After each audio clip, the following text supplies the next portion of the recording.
it's Angela Critters, and you're looking at my ingredients I've got assembled to make shepherd's pie. We're making it with my Beyond Meat, but of course you can use your regular beef that you always use. I've got some carrots that I cooked just a little bit in the same water that I had boiled my potatoes in that are going to go on my topping. And then I thawed some frozen peas and corn. And here we've got 1 onion that I'm cooking in 2 tablespoons of butter, and as soon as the onion starts to run clear, we've got some garlic. Alright, so since I'm using fake meat, I have to add some more flavor to it. If you're using your real meat, you would just put in a little salt and pepper and a little bit of Worcestershire sauce. So I've got my salt and my pepper, and I'm adding spices that I would be adding to the sauce once I add my tomato paste, but I'm going to go ahead and add a little bit of thyme, putting in a little garlic salt. Well, that didn't want to come out.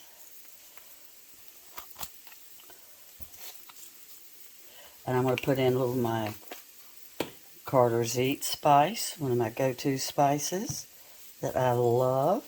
A little smoky paprika.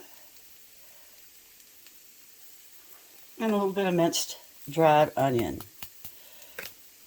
And I'm going to put in a tablespoon of Worcestershire, and I've got another tablespoon I'm going to add when I kind of make my broth that I'm going to add to the meat. So we're just going to mix this up by hand, and my hands are so clean.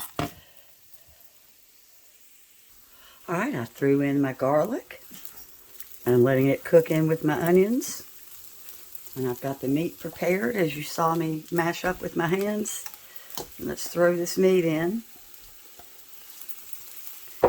I use a little bit more of a ratio. I used a really big onion,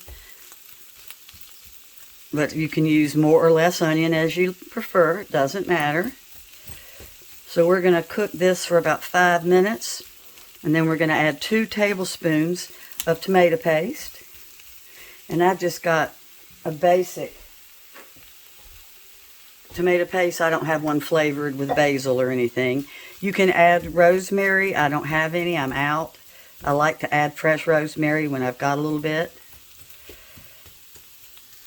I am cooking this on a low temperature because I want this meat to absorb all of this onion flavor.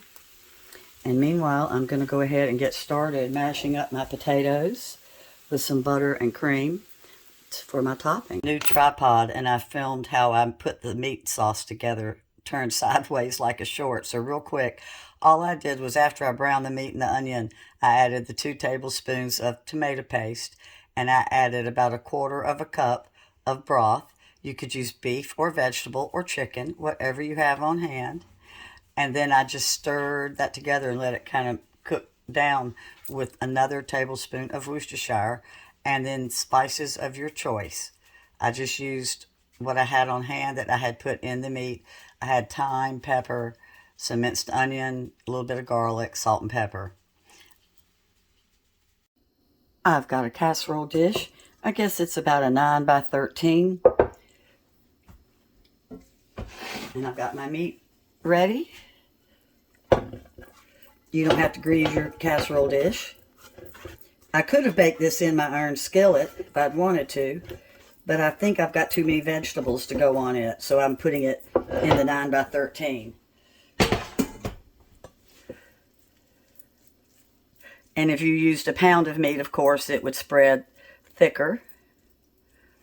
I'm not into meat at all, so I'm going to have a little section without any meat for me, with just some veggies on the side. Let me fix it where you can see it. There you go. My mother used to do these in little individual ramekins back in the 50s and 60s. And I used to sometimes do them in little small containers like this, just for something fun for company. But since this is just for us, we're not going to do that. So I've got, like I said, peas, carrots, and corn. I could have used frozen carrots, but I had fresh on hand. So we're going to layer.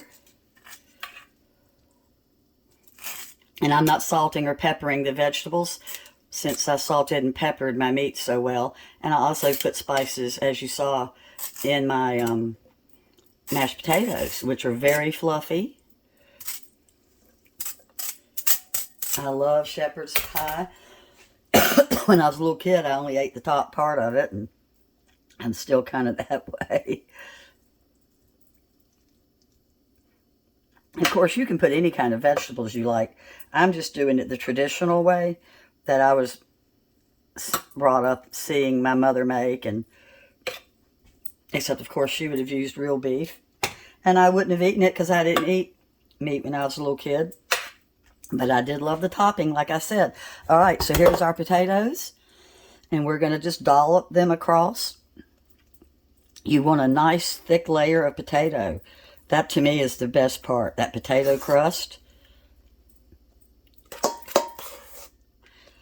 And I've never made these with instant mashed potatoes. Personally, I just don't think that would be a good thing to do. Well, I know traditional shepherd's pie does not call for cheese on top, but we are not really traditional people, and we do like a little cheddar on ours.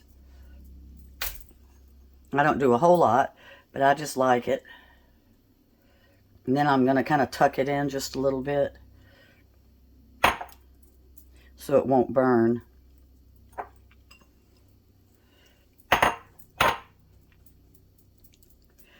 You could even wait and put the cheese on just a little bit toward the end. I might even add a little bit more toward the end. But by tucking it in, it's not really going to burn. All right, so here it's going in. 360. And my hands, I wash my hands so much that they almost bleed.